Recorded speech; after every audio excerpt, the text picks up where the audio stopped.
Mark Delaney was a respected 53-year-old husband with a quiet life and a spotless reputation, until a secret affair with 20-year-old Lily Carter turned into a deadly obsession. When Lily threatened to expose everything, Mark made a choice that would shock an entire town: destroy two families and leave one young woman buried in the woods. Mark Delaney was a man who lived quietly, almost invisibly, in a small Illinois suburb. At 53 years old, he had built a life that looked stable and respectable on the outside. He managed logistics at a warehouse that had been his workplace for over 20 years. Mark would sit at the corner booth and Lily would take his order. She told him about her struggles, how rent was difficult, how she'd dropped out of community college, how she dreamed of doing more than working tables. Mark became possessive, always texting, always asking where she was. He started making excuses to leave home-fake meetings, late shifts, unexpected business trips. She wanted to go out in public, meet his friends, talk about a future. She began pressing harder. One night she hinted that she had saved messages, photos, and videos. It was a quiet threat, but Mark heard it loud and clear. He panicked. What started as a thrilling escape now felt like a ticking bomb. Janice noticed the change, though she said nothing at first. Janice noticed him staring out the window at night, checking his phone obsessively. Lily, unaware of just how far he'd unraveled, continued pushing him toward ultimatums. She threatened to call Janice. She mentioned stopping by his house just to see what happens. Mark was more distant than usual. He forgot anniversaries. He stopped helping with the yard work. He tried ignoring her, but that only made her angrier. He fantasized about disappearing, faking a stroke, vanishing into the woods, anything to escape the pressure. But nothing felt possible without consequences. There were smells on his clothes she didn't recognize. He sat alone in his car outside the warehouse and stared at the steering wheel for almost an hour. Mark had always been gentle, even pathetic at times. She thought she had the upper hand. A plan started to form, vague at first, then more detailed. He would meet Lily one last time. He would explain things clearly. He would fix the mess, no matter what it took. He started coming home with cologne she'd never bought him. Mark offered to help. He told himself it was just kindness, but he knew better. He started sending her money just until she gets back on her feet. Then came the motel visits. They began discreetly. Mark chose places far from town, always paid in cash, always made sure no one saw them together. Lily didn't ask too many questions in the beginning. She was young, overwhelmed, and the money helped. She enjoyed the attention, the gifts, the feeling of being wanted. She started recognizing his usual black coffee, bacon, eggs over hard, and served it with a casual smile. He began tipping more than necessary, she noticed. The conversation began to stretch, first a few extra words, then full minutes. Mark found himself looking forward to lunch again. For the first time in years, someone was paying attention to him. She laughed at his stories, complimented his watch, remembered his birthday. It was small, but it fed something hungry inside him. It was a simple place: linoleum floors, plastic booths, and worn menus, but it gave him a reason to get out of the warehouse. That's where he saw her for the first time, Lily Carter. She was 20 years old, newly hired, and full of the energy Mark hadn't felt in decades. She watched him carefully, storing her thoughts like evidence in a private trial. Mark, meanwhile, was spiraling deeper into his obsession. He began imagining a life with Lily, one where he could walk away from everything and start over. He thought about telling Janice the truth, filing for divorce, moving to another town.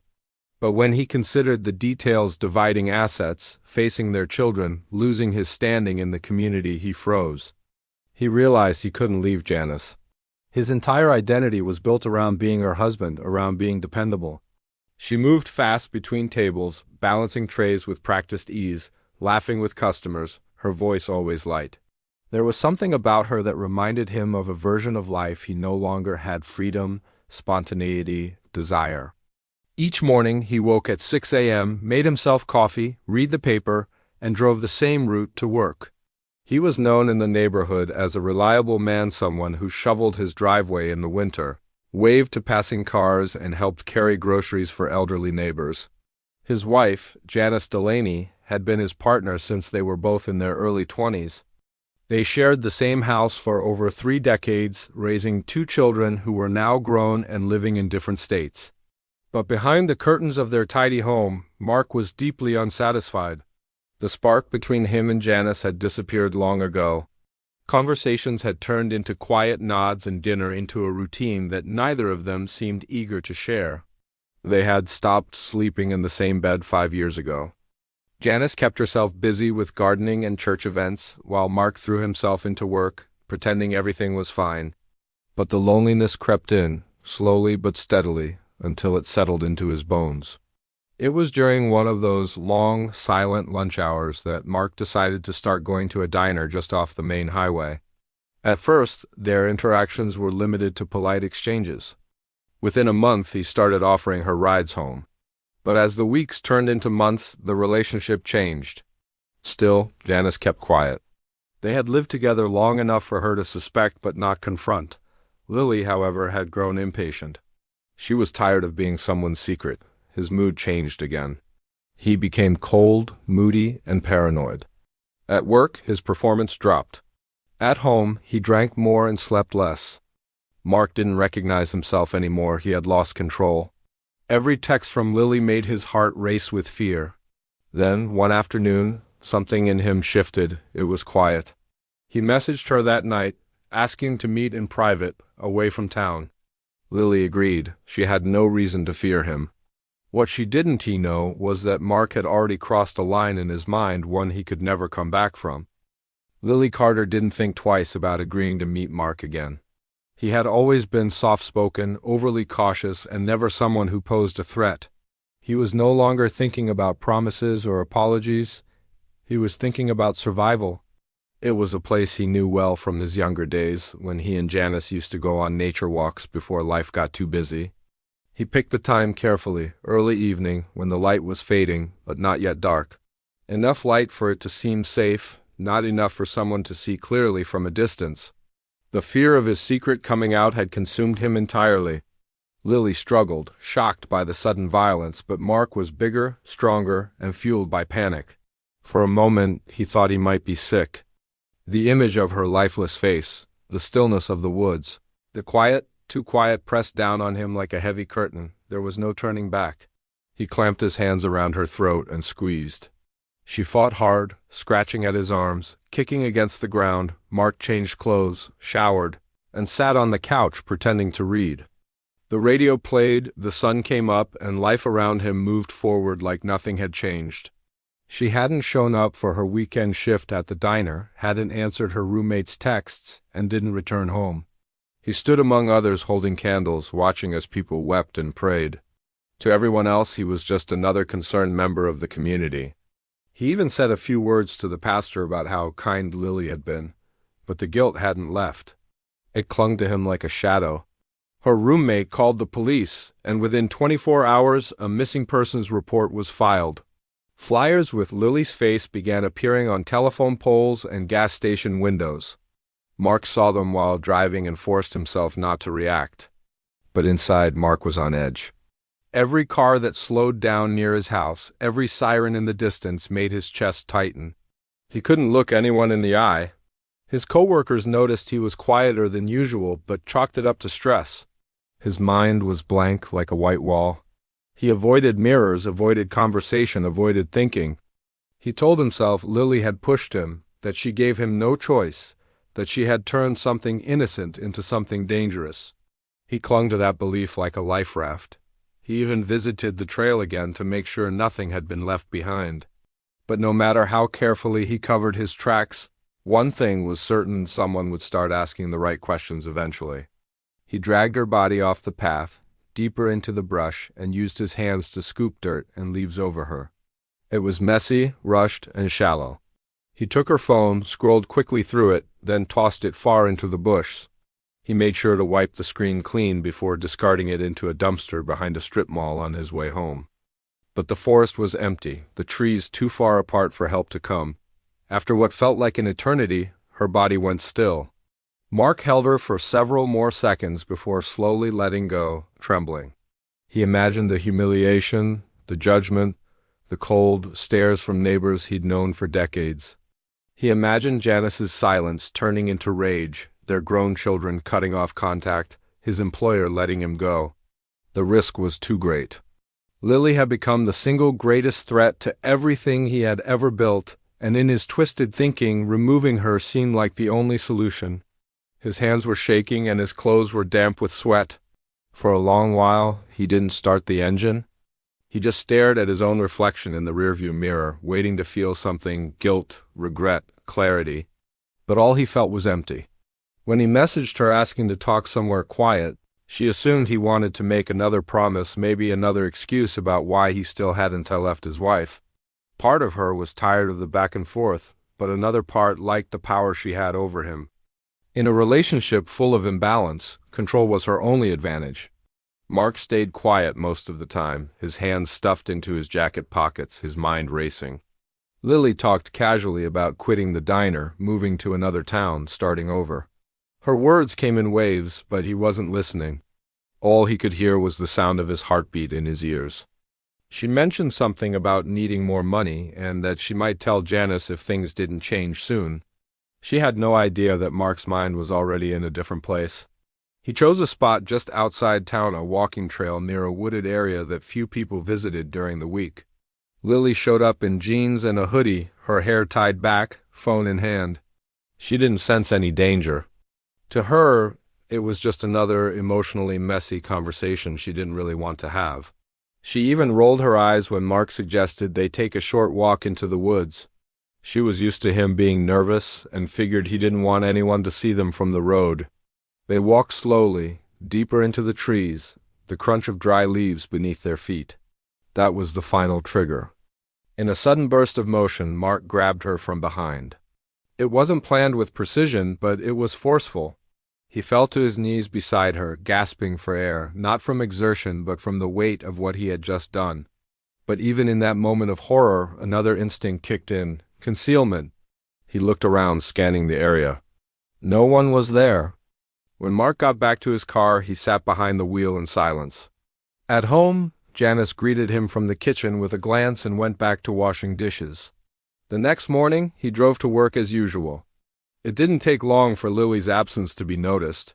He went to a church vigil held in her memory. As the search continued, he became more paranoid.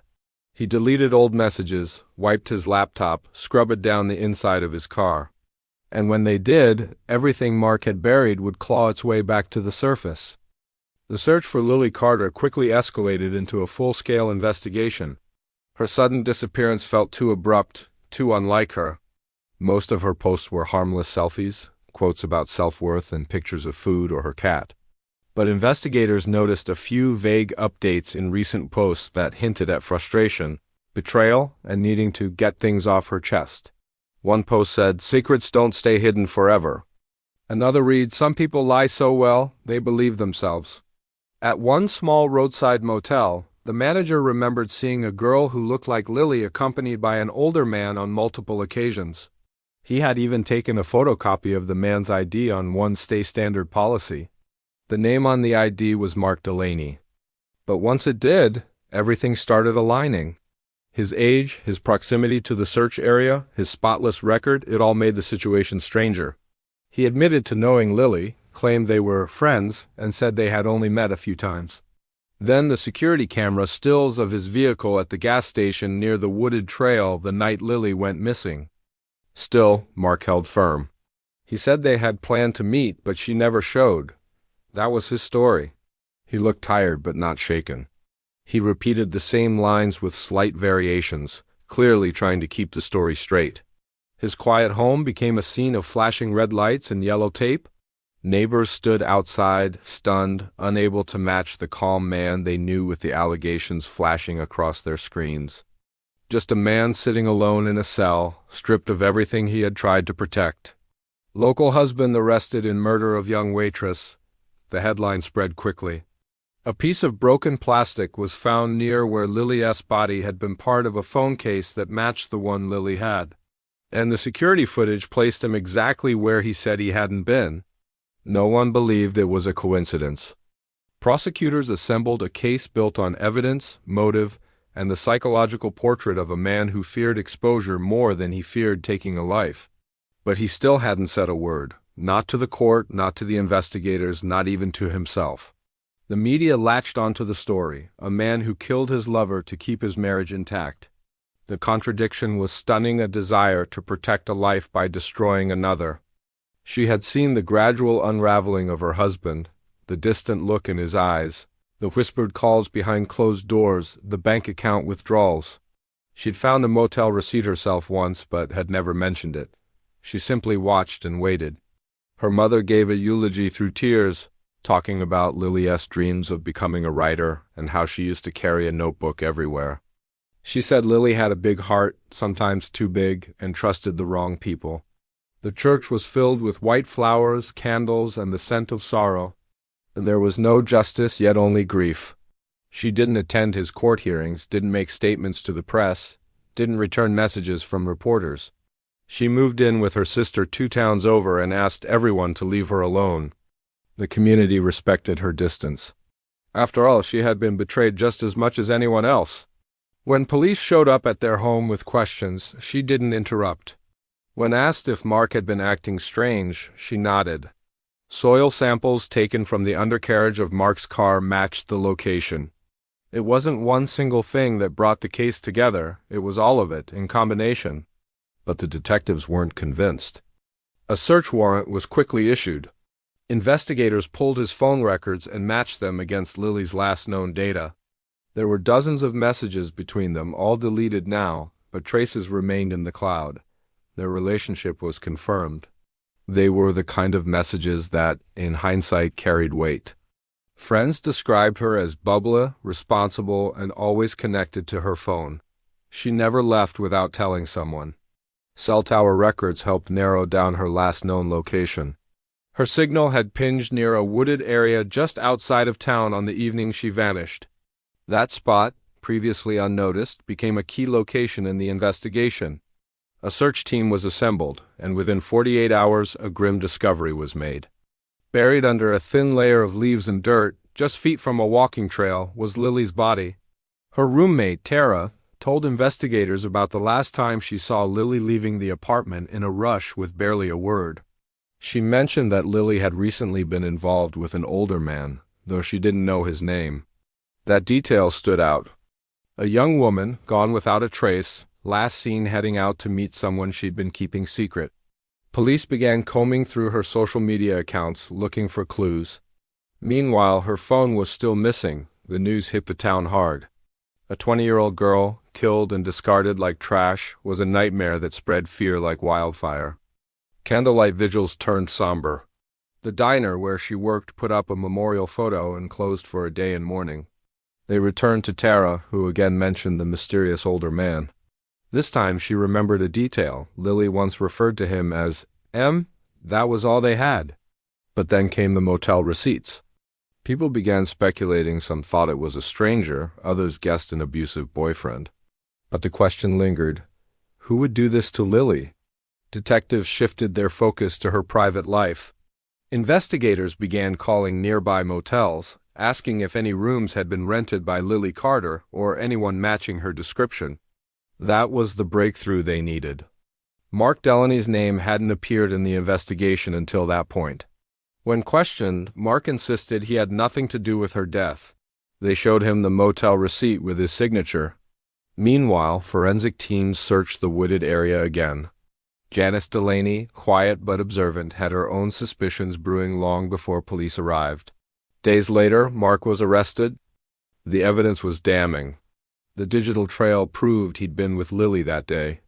The motel manager's testimony sealed their connection. In jail, Mark barely spoke.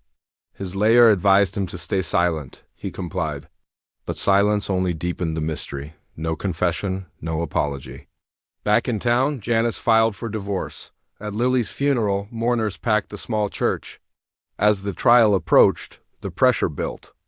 Mark Delaney sat alone, awaiting the day he would be forced to face what he'd done. Mark Delaney's trial began under the weight of intense public interest. News crews parked outside the courthouse before sunrise, and reporters scrambled to get seats inside the courtroom. To the people in town, the case was more than just another tragedy, it was a betrayal by one of their own. Mark had been the quiet man next door, the one who always waved, the man who once hosted barbecues and gave Christmas cards to his neighbors. Now, he was a murder suspect accused of killing a woman 33 years younger than him to cover up an affair. His graying hair had lost its neat style, and his eyes looked empty.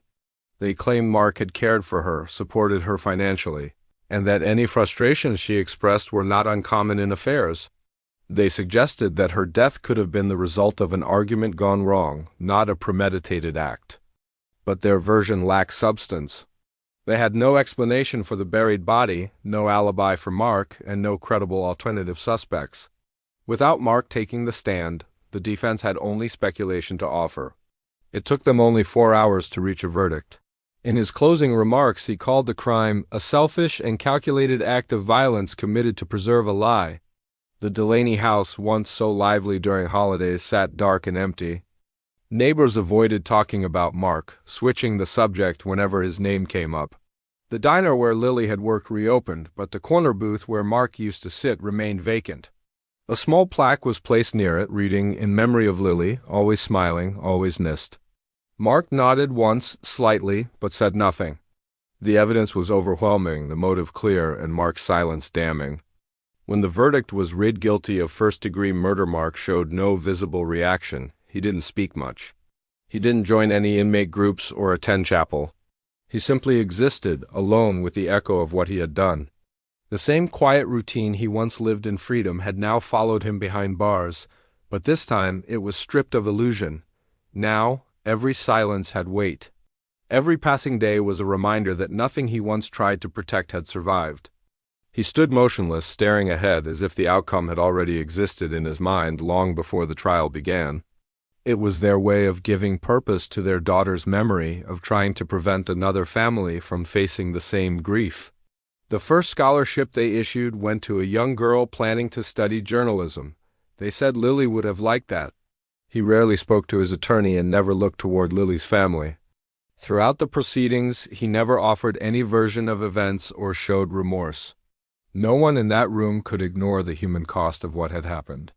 It left scars on Lily's family, on Janice, and on a community that had believed it knew the people living next door. Mark's actions had shattered the illusion of safety and predictability, reminding everyone that danger can come not from strangers in the night, but from the people you think you know best. Lily wasn't just a mistress or a headline, she was a daughter, a friend, a person with a future that had been ripped away. His silence became louder than any statement he could have made. The contrast was too much to ignore. Prosecutors opened with a timeline, meticulously crafted from cell phone data, security footage, and witness testimony.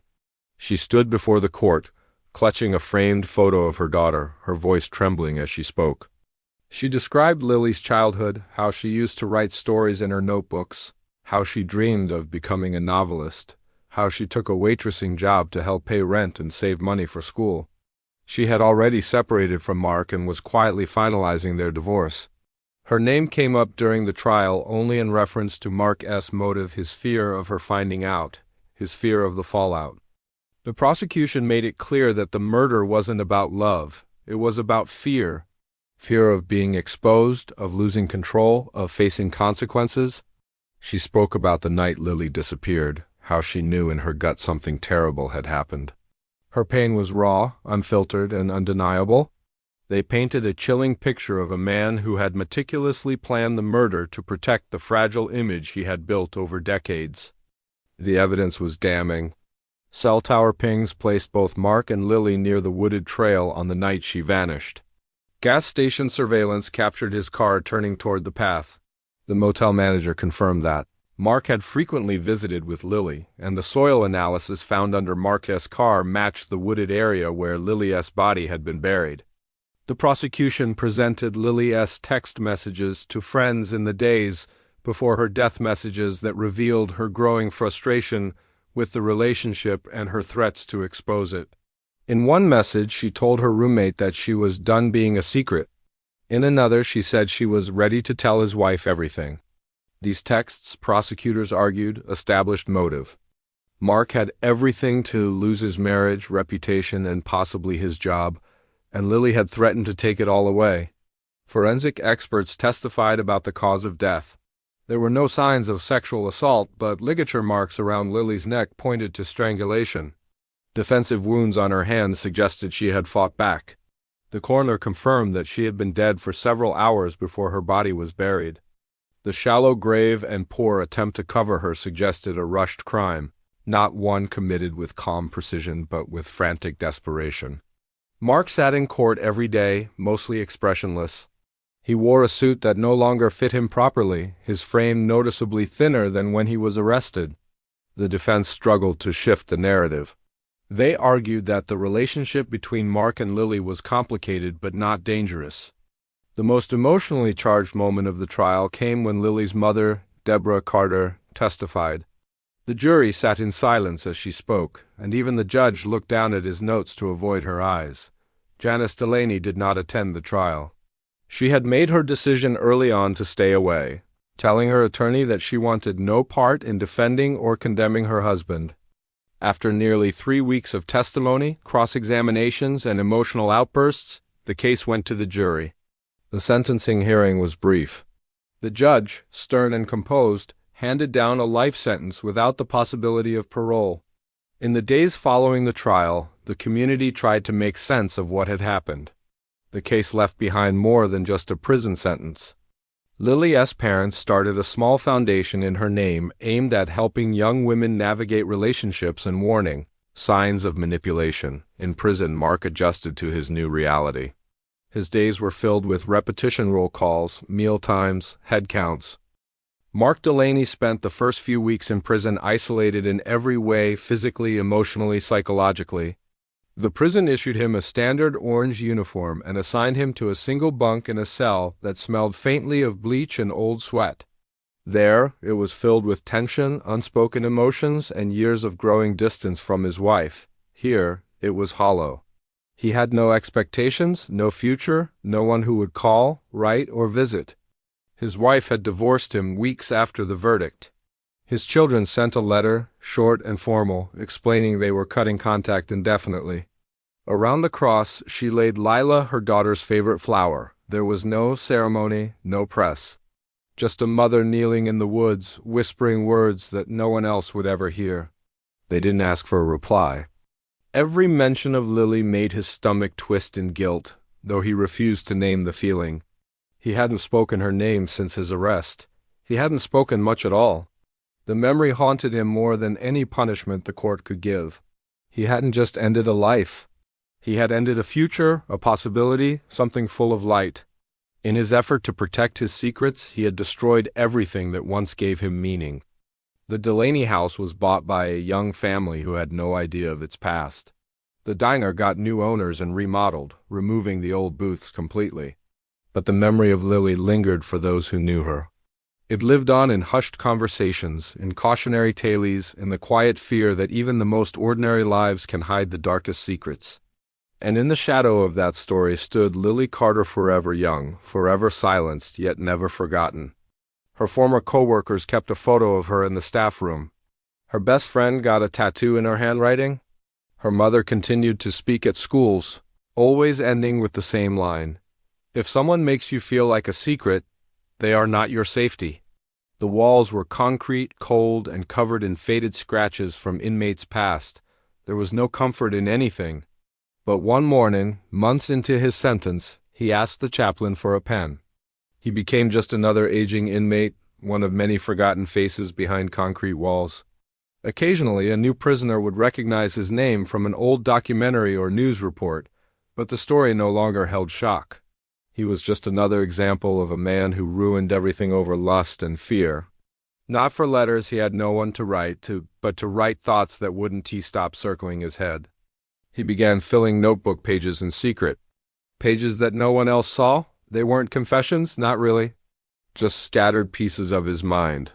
He wrote about the weight of guilt, the moments he should have walked away, the days he felt something slipping in himself and did nothing.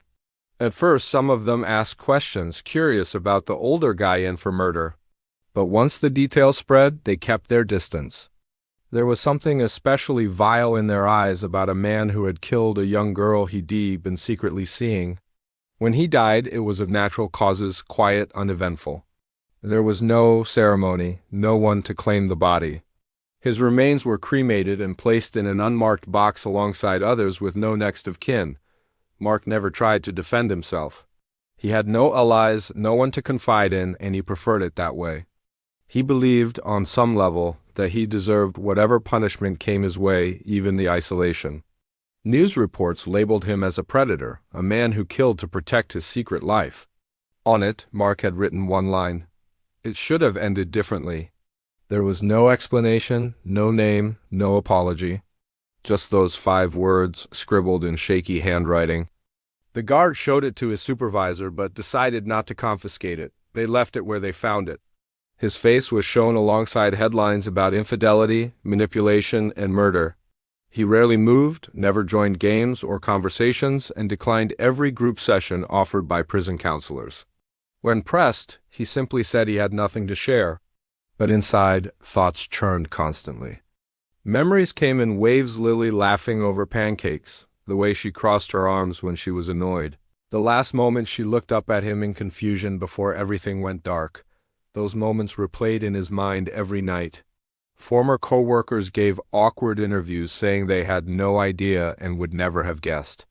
Neighbors who once waved at him now walked faster past his old home, eager to forget he ever existed there. The community treated his name like a stain that couldn't be scrubbed away. He followed the daily schedule without resistance, waking early, standing for count, eating meals in silence, and returning to his cell to stare at the cracks in the ceiling.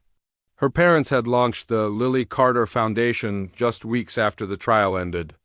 The nonprofit aimed to raise awareness about power imbalances in relationships, especially those between older men and younger women. The foundation distributed literature to local high schools and colleges, ran online campaigns, and offered financial aid to girls escaping dangerous living situations. Lily's mother, Deborah, became a frequent speaker at awareness events, sharing her daughter's story with controlled sorrow. She spoke not for sympathy but for prevention. He rarely spoke. The guards noticed he never asked questions or caused problems. He existed like a ghost, passing through routines without expression or protest. The silence in prison was different from the silence he had known at home. Back in the outside world, Mark's name had become a cautionary tale. Meanwhile, Lily's legacy slowly began to take shape. The first time she visited the spot where Lily's body had been found, she brought a small white cross and pushed it gently into the earth. Mark, in his cell, didn't know about the foundation. He didn't read newspapers anymore. He stopped watching the television in the recreation room. Other inmates left him alone. One afternoon, during a routine shakedown, a guard found a notebook under his mattress. It was empty except for the first page. Over time, Mark developed a habit of sitting alone in the corner of the yard during outdoor time, staring up at the sky. He wondered if she ever believed he would hurt her, if she ever felt afraid before the end. The prison chaplain stopped by his cell occasionally, offering quiet conversation. At first, Mark ignored him. The years passed slowly. Mark's hair turned fully white. His back began to ache constantly. He moved slower, spoke less. In time, his case faded from headlines. The community healed in layers. As for Mark, he remained in prison until the end of his life. But his story didn't disappear.